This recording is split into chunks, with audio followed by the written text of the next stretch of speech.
کامران مرتضیٰ صاحب نے مجھے جوائن کیا, ان کو بھی ذرا شامل گفتگو کرتے ہیں, اور عابد چل کے عابد شیر علی صاحب سے بھی ذرا گفتگو کریں گے. کامران صاحب السلام علیکم سر, کیسے ہیں آپ؟ وعلیکم السلام, خیریت. کامران صاحب, شہباز شریف صاحب اچھے وزیر اعظم رہے ہیں, آپ ایگری کرتے ہیں ڈس ایگری کرتے ہیں؟ پیپلز پارٹی کی پوزیشن فی الحال یہ کہ شہباز شریف صاحب اچھے وزیر اعظم نہیں رہے, اور نواز شریف صاحب ایک دفعہ ہیں, دو دفعہ ہیں, تین دفعہ ہیں, چوتھی بار آ کے انہوں نے کیا تیر مار لینا, آج بلاول صاحب نہیں بولا. آپ کی جماعت کے والے سے آپ کی کیا رائے ہے سر؟ دیکھیے, یہ کوئی شخص اگر اس کو 5 سال دے دیں وہ اور طرح سے پرفارم کرے گا, کسی شخص کو 1 سال دے دیں وہ کسی اور طرح سے پرفارم کرے گا. کسی کو اس طرح کی اپوزیشن دے دیں کہ جس کے دور میں صرف اسمبلیاں ٹوٹے اور جڑیں, وہ اور طرح سے پرفارم کرے گا. کسی اپوزیشن دے دیں جس میں ہر روز جو ہے اس طرح کی بات ہو کہ آج پاکستان ڈیفالٹ کر رہا ہے, آج پاکستان کے ساتھ یہ ہونے جا رہا ہے, وہ اس چیزوں کو سنبھالتا رہے اور اس کے ساتھ جو ہے 10 پارٹیاں اور لگی ہوں 11, تو وہ کسی اور طرح سے پرفارم کرے گا. تو اس میں جو ہے نا ہر وقت جو ہے انسان مختلف حالات میں مختلف طرح سے پرفارم کرتا ہے. آپ یہ کہہ سکتے ہیں, اجتماعی طور پہ میں بات کرتا ہوں, آپ یہ کہہ سکتے ہیں جس میں جے بھی, میں اس کو کنسیڈ کرتا ہوں, جس میں جے بھی جو ہے وہ اس کیبنٹ کا حصہ تھی, اس گورنمنٹ کا حصہ تھی. ہماری پرفارمنس جو ہے وہ اپ ٹو دی مارک نہیں تھی, مگر یہ بھی کہ وہ معاملات کیا تھے, کس طرح کے حالات چھوڑ کے گئے تھے کہ ڈیفالٹ کے نکڑ تک پہنچایا ہوا تھا.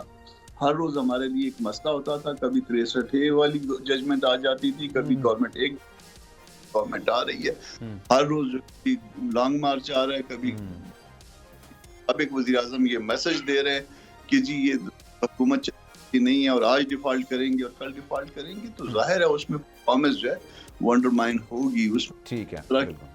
اچھا تو سر کامران صاحب, یہ اس کو آپ سمجھتے ہیں کہ ایز اے کلیکٹیو, کیونکہ کیبنٹ ایک کلیکٹیو رسپانسبلٹی کا نام ہے, تو آپ لوگوں کی, آپ بھی اتحادی تھے, پی ڈی ایم کی اتحادی, ظاہر سی بات ہے پی ڈی ایم کا حصہ آپ لوگ تھے, تو یہ سب کی ناکامی ہو سکتی ہے. پیپلز پارٹی اس کو اپنی ناکامی مانتی نہیں, وہ کہتے ہیں جناب ہمارے تو وزیر خارجہ تھے, آپ ان کی پرفارمنس دیکھ لیں.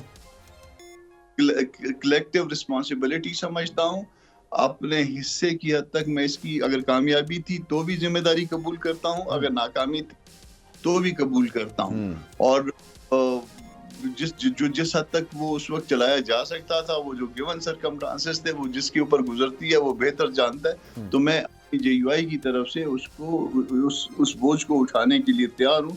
بھلے ہم جو ہے نا وہ عوام کی توقعات پہ پورے نہیں اترے, حالات ایسے تھے یا ایسے پیدا کیے گئے کہ جس میں مجھے رو رو کے چلنا پڑا, جس میں جو ہے نا وہ مارشل لا کی دھمکیاں بھی جو ہے نا کسی شخص کی جانب سے شامل تھیں.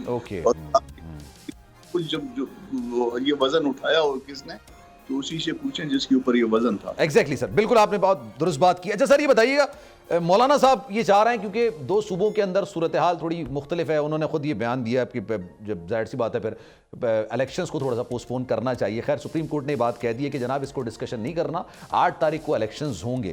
تو سر یہ آپ کی نواز شریف صاحب لوگوں سے ملاقات ہوئی ہے, مسلم لیگ نون سے ملاقات ہوئی ہے, ان سے آپ نے شکوہ کیا کہ آپ بھی اس طرح سے آواز اٹھائیں کہ ہمارے لیے الیکشن کمپین چلانا مشکل ہو رہا ہے, تو تھوڑا سا اس کو صورتحال کو نارملائز ہونے دیں, پھر ہم اس کی طرف جاتے ہیں. نہیں, اس معاملے کو ذرا تھوڑا سا جو ہے نا وہ انڈرسٹینڈ کریے ہمارے موقف. جی سر. 2 چیزوں کو جو ہے وہ مکس اپ نہ کریے. ٹھیک ہے سر. ملتوی کرنے کے لیے ہماری طرف سے کوئی ڈیمانڈ نہیں ہے. صحیح, بالکل. آپ کوئی یہ ایسا تھریٹ نہیں کیا کہ ایسا ہوگا تو ہم ایسا کر دیں گے, ایسا ہوگا تو ہم پارٹیسپیٹ نہیں کریں گے. اس 8 فروری پہ ڈیٹ پہ ہم اختلاف کرنے کا ایک حق رکھتے تھے جمہوری, ہم نے اس پہ حق رکھا ہے اور اس پہ اختلاف کیا ہے. ہماری 2 وجوہات تھی, اس پہ سیکیورٹی ریزن بھی تھی اور موسم کی ریزن بھی تھی, کہ ہم نے اس کے اوپر اختلاف کیا ہے. مگر کبھی نہیں کہا کہ ہم الیکشن میں حصہ نہیں لیں گے یا الیکشن اس وجہ سے جو ہے نا ہونے ہی نہیں چاہیے. ہم وہ اپنی جگہ پہ الیکشن میں بھی حصہ لیں گے. ہمارے جو ہے نا وہ کینڈیڈیٹ فائنل ہو رہے ہیں اور 2 دنوں میں 3 دنوں میں آپ دیکھیں گے.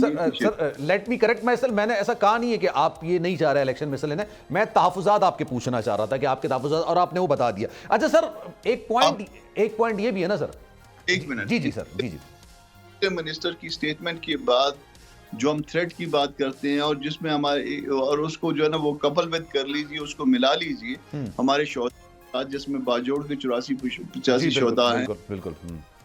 یہ حمداللہ کے واقعے سے, اکبر ترین کے واقعے سے اور مزید واقعات سے, ان کو ملا لیجئے اور سرفراز بگٹی صاحب کی سٹیٹمنٹ کو ملا لیجئے.